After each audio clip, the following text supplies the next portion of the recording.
Título: La cana. Autora: Emilia Pardo Bazán. Mi tía Elodia me había escrito cariñosamente: «Vente a pasar la Navidad conmigo. Te daré golosinas de las que te gustan». Y obteniendo de mi padre el permiso, y algo más importante aún, el dinero para el corto viaje, me trasladé a Estela, por la diligencia, y a boca de noche me apeaba en la plazoleta rodeada de vetustos edificios, donde abre su irregular puerta cochera el parador. Al pronto, pensé en dirigirme a la morada de mi tía, en demanda de hospedaje. Después, por uno de esos impulsos que nadie se toma el trabajo de razonar, tan insignificante creemos su causa, decidí no aparecer hasta el día siguiente. A tales horas, la casa de mi tía se me representaba a modo de coracha oscura y aburrida. De antemano veía yo la escena.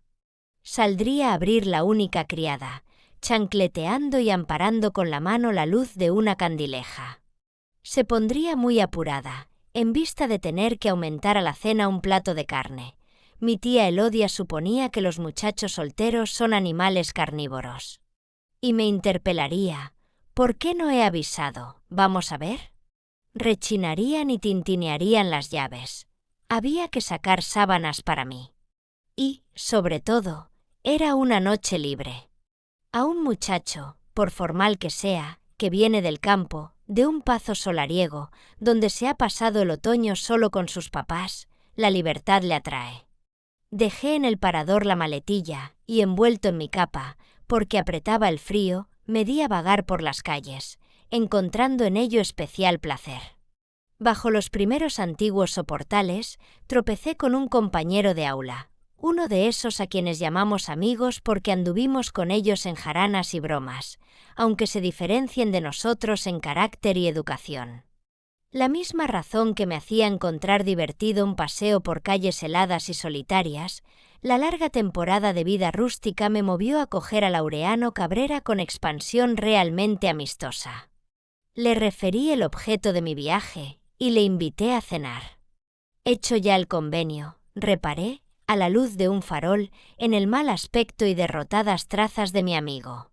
El vicio había degradado su cuerpo, y la miseria se revelaba en su ropa desechable.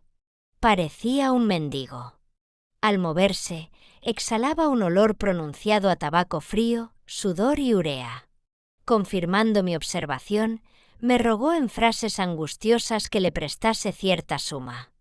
La necesitaba, urgentemente, aquella misma noche.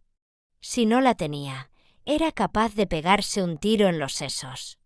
«No puedo servirte», respondí. «Mi padre me ha dado tan poco». «¿Por qué no vas a pedírselo a doña Elodia?», sugirió repentinamente. «Esa tiene gato». Recuerdo que contesté tan solo: «Me causaría vergüenza». Cruzábamos en aquel instante por la zona de claridad de otro farol, y cual si brotase de las tinieblas, vivamente alumbrada, surgió la cara de Laureano.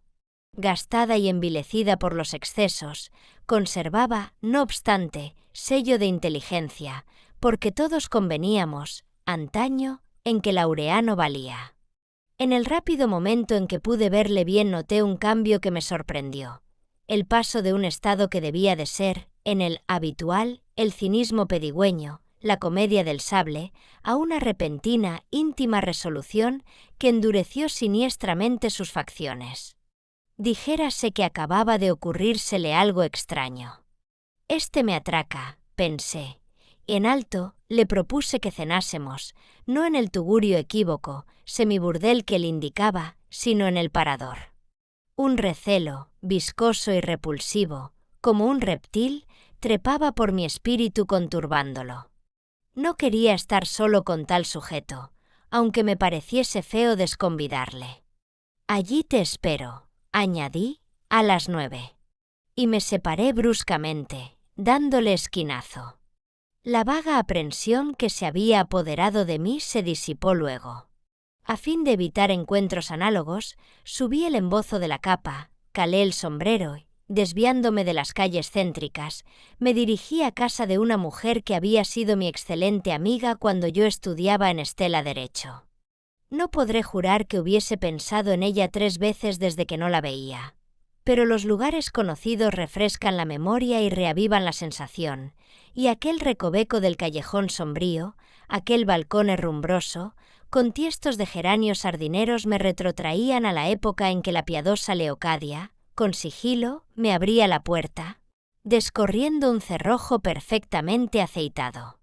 Porque Leocadia, a quien conocí en una novena, era en todo cauta y felina, y sus frecuentes devociones y su continente modesto la habían hecho estimable en su estrecho círculo. Contadas personas sospecharían algo de nuestra historia, desenlazada sencillamente por mi ausencia. Tenía Leocadia marido auténtico, allá en Filipinas, un mal hombre, un perdis, que no siempre enviaba los 25 duros mensuales con que se remediaba su mujer. Y ella me repetía incesantemente: «No seas loco. Hay que tener prudencia. La gente es mala. Si le escriben de aquí cualquier chisme». Reminiscencias de este estribillo me hicieron adoptar 1000 precauciones y procurar no ser visto cuando subí la escalera, angosta y temblante. Llamé al estilo convenido, antiguo, y la misma Leocadia me abrió. Por poco deja caer la bujía. La arrastré adentro y me informé. Nadie allí. La criada era asistenta y dormía en su casa. Pero más cuidado que nunca, porque aquel había vuelto, suspenso de empleo y sueldo a causa de unos líos con la administración, y gracias a que hoy se encontraba en Marineda, gestionando arreglar su asunto. De todos modos, lo más temprano posible que me retirase y con el mayor sigilo, valdría más. Nuestra Señora de la Soledad, si llegase a oídos de la cosa más pequeña. Fiel a la consigna, a las 9 menos cuarto, recatadamente, me deslicé y enhebré por las callejas románticas, en dirección al parador. Al pasar ante la catedral, el reloj dio la hora, con pausa y solemnidad fatídicas. Tal vez a la humedad, tal vez al estado de mis nervios se debiese el violento escalofrío que me sobrecogió. La perspectiva de la sopa de fideos, espesa y caliente, y el vino recio del parador, me hizo apretar el paso. Llevaba bastantes horas sin comer. Contra lo que suponía, pues Laureano no solía ser exacto, me esperaba ya y había pedido su cubierto y encargado la cena. Me acogió con chanzas. ¿Por dónde andarías? Buen punto eres tú. Sabe Dios. A la luz amarillenta, pero fuerte, de las lámparas de petróleo colgadas del techo, me horripiló más, si cabe, la catadura de mi amigo. En medio de la alegría que afectaba, y de adelantarse a confesar que lo del tiro en los sesos era broma, que no estaba tan apurado, yo encontraba en su mirar tétrico y en su boca crispada algo infernal. No sabiendo cómo explicarme su gesto, supuse que, en efecto, le rondaba la impulsión suicida. No obstante, reparé que se había atusado y arreglado un poco. Traía las manos relativamente limpias, hecho el lazo de la corbata, alisadas las greñas. Frente a nosotros, un comisionista catalán, buen mozo, barbudo, despachado ya su café, libaba perezosamente copitas de martel leyendo un diario. Como Laureano alzase la voz, el viajante acabó por fijarse, y hasta por sonreírnos picarescamente, asociándose a la insistente broma. ¿Pero en qué agujero te colarías? ¡Qué ficha! 3 horas no te las has pasado tú azotando calles. A otro con esas. ¿Te crees que somos bobos? Como si uno se fiase de estos que vuelven del campo. Las súplicas de la precavida Leocadia me zumbaban aún en los oídos, y me creí en el deber de afirmar que sí, que callejeando y vagando había entretenido el tiempo. ¿Y tú? Respondí. Rezando el rosario. ¿Qué? Yo, en mi domicilio. ¿Domicilio y todo? Sí, hijo, no un palacio, pero, en fin, allí se cobija uno. La fonda de la Braulia, ¿no sabes? Sabía perfectamente. Muy cerca de la casa de mi tía Elodia, una infecta posaducha de última fila. Y en el mismo segundo en que recordaba esta circunstancia, mis ojos distinguieron, colgando de un botón del derrotado chaqué de Laureano, un hilo que resplandecía. Era una larga cana brillante. Me creerán o no, mi impresión fue violenta, honda. Difícilmente sabría definirla, porque creo que hay sobradas cosas fuera de todo análisis racional. Fascinado por el fulgor del hilo argentado sobre el paño sucio y viejo, no hice un movimiento, no solté palabra, callé. A veces pienso que hubiese sucedido si me ocurre bromear sobre el tema de la cana. Ello es que no dije esta boca es mía. Era como si me hubiesen embrujado. No podía apartar la mirada del blanco cabello. Al final de la cena, el buen humor de Laureano se abatió, y a la hora del café estaba tétrico, agitado. Se volvía frecuentemente hacia la puerta, y sus manos temblaban tanto, que rompió una copa de licor. Ya hacía rato que el viajante nos había dejado solos en el comedor lúgubre, frente a los palilleros de loza que figuraban un tomate, y a los floreros azules con flores artificiales, polvorientas. El mozo, en busca de la propia cena, andaría por la cocina. Cabrera, más sombrío a cada paso, sobresaltado, oreja en acecho, apuraba copa tras copa de coñac, hablando aprisa cosas insignificantes o cayendo en acceso de mutismo. Hubo un momento en que debió de pensar, estoy cerca de la total borrachera, y se levantó, ya un poco titubeante de piernas y habla. Con que no vienes, allá. Sabía yo de sobra lo que era allá, y solo de imaginarlo, con semejante compañía y con la lluvia que había empezado a caer a torrentes. No. Mi camita, dormir tranquilo hasta el día siguiente y no volver a ver a Laureano. Le eché por los hombros su capa, le di su grasiento sombrero y le despedí. Buenas noches. No hay de qué. Que te diviertas, chico. Dormí sueño pesado que turbaron pesadillas informes, de esas que no se recuerdan al abrir los ojos. Y me despertó un estrépito en la puerta. El dueño del parador en persona, despavorido, seguido de un inspector y 2 agentes. Caballero. Que vienen por usted, que se vista. No comprendí al pronto. Las frases broncas, deliberadamente ambiguas, del inspector me guiaron para arrancar parte de la verdad. Más tarde, horas después, ante el juez, supe cuanto había que saber. Mi tía Elodia había sido estrangulada y robada la noche anterior. Se me acusaba del crimen. Y véase lo más singular. El caso terrible no me sorprendía. Dijérase que lo esperaba. Algo así tenía que suceder. Me lo había avisado indirectamente alguien, quién sabe si el mismo espíritu de la muerta. Solo que ahora era cuando lo entendía, cuando descifraba el presentimiento negro. El juez, ceñudo y preocupado, me acogió con una mezcla de severidad y cortesía. Yo era una persona tan decente, que no iban a tratarme como a un asesino vulgar. Se me explicaba lo que parecía acusarme, y se esperaban mis descargos antes de elevar la detención a prisión.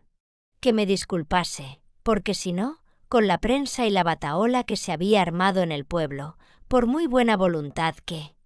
Vamos a ver, los hechos por delante, sin aparato de interrogatorio, en plática confidencial. Yo debía venir a pasar la noche en casa de mi tía. Mi cama estaba preparada allí. ¿Por qué dormí en el parador? De esas cosas así. Por no molestar a mi tía a deshora.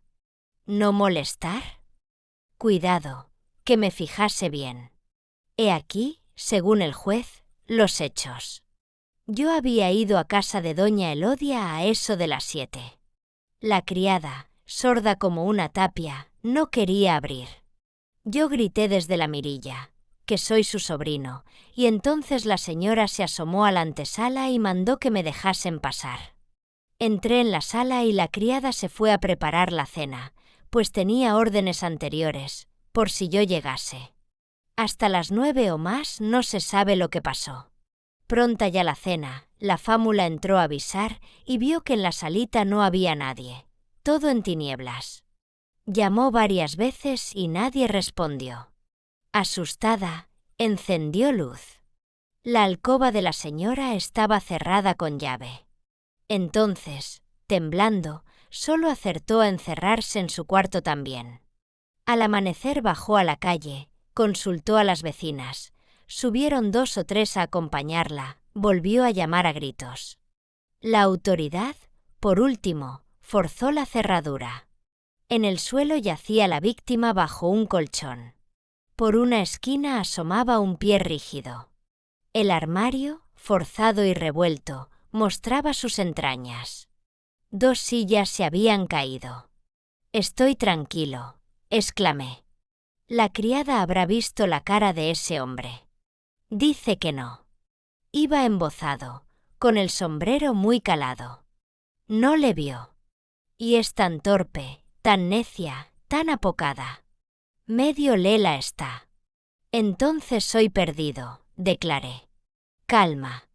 Cierto que son muchas coincidencias. Ayer llegó usted a las 6.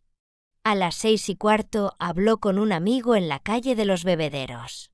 Luego, hasta las 9, no se sabe de usted más. A las 9 cena usted en el parador con el mismo amigo, y un viajante que estaba allí declara que le molestaba a usted la pregunta de dónde había pasado esas horas, y que afirmaba usted haberlas pasado en la calle, lo cual no es verosímil. Llovió a cántaros de 8 a 8:30, y usted no llevaba paraguas. También decía que estaba usted así, como preocupado a veces, y el mozo añade que rompió usted una copa. Es una fatalidad. ¿Ha declarado el que cenó conmigo? Sí, por cierto. Declaró la calamidad de Cabrera. Nada, eso, que le vio a usted un rato antes, que, convidado, cenó con usted y que se retiró a cosa de las 11. Él es quien ha asesinado a mi tía, lancé firmemente.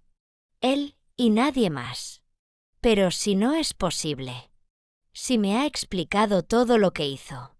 Si a esas horas estuvo en su posada. No, señor.